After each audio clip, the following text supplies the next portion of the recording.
With the increasing challenges posed by unpredictable weather patterns and soil degradation, hydroponics offers a sustainable solution that revolutionizes the way we grow our food. Our special feature story tonight segment by James Baraka tells us more on that bit tonight.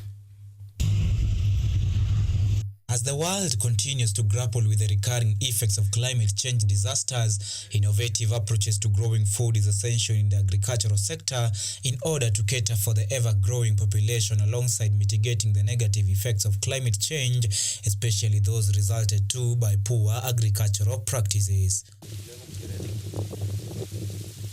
Nestled in the heart of Kenya's agricultural landscape, hydroponic greenhouse farming pioneers soilless farming techniques to grow crops like never before, offering not only solutions to current agricultural challenges, but also a promising path towards sustainable food production. Hydroponics is just like soilless farming, so we are eliminating soil out of it. The main reason is a lot of soil has depleted its fertility right now, and the more you add fertilizer, the more acidic the soil becomes. So you can't reuse a specific type of soil for a long time.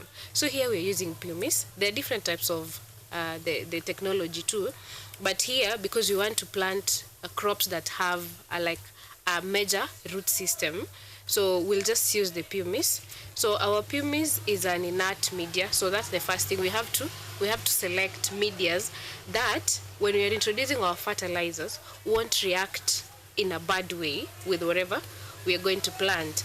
At the forefront of this revolution is Ladona, an agronomist who shares her insights on managing these cutting-edge facilities. Hydroponic fertilizers are they're injected in liquid form, so there's like a different couple of elements just mixed together, and then they're administered into the drip system, and they get to the plant. So we have like different quantities of how we measure the fertilizer, just to make sure like we don't give too much or we don't give too less to the crop.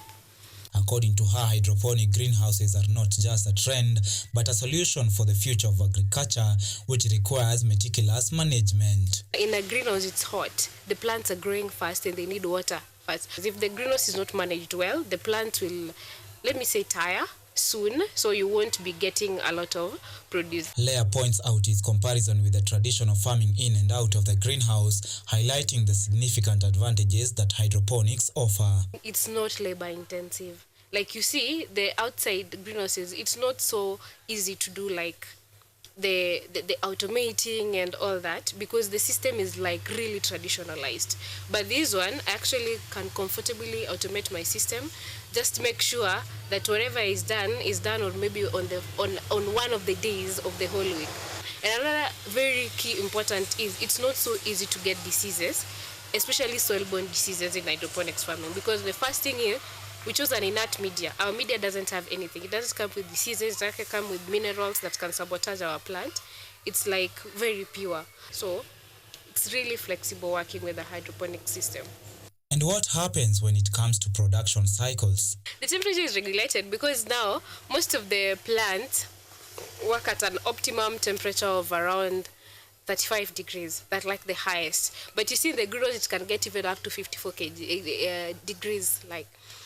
So what happened is the greenhouse has like, let me call them curtains, but we call them roll-ups. So when the temperature is like low and we need the plants to feel a little bit warmer, we just put down the roll-ups. But when the temperature is so high, we raise the roll-up so that the temperature in the greenhouse is moderated. High temperatures will make our plants evaporate too much, they will lose all the flowers, so we won't get a good harvest at the end of the day. Yeah, so we have to regulate the temperatures. However, with innovation comes challenges, as Leah explains that while hydroponics offers significant advantages, it is not without its hurdles. The key challenges, let me just say, first it is pests and diseases. During the day it's so hot, it's favorable for the pests. During the night it's so cold, very favorable for fungicides to thrive. So that's the main challenge, and maybe natural calamities that are beyond our control. Despite the high startup costs and other possible key challenges highlighted, the benefits are undeniable, which encourages Ladona to champion young farmers in embracing hydroponic farming for its scalability and potential impact on agricultural sustainability. if I was doing this in Samburu, if somebody else was doing it in Mombasa, like it's just putting these all over the nation. Like we're youths, I got it from a youth program.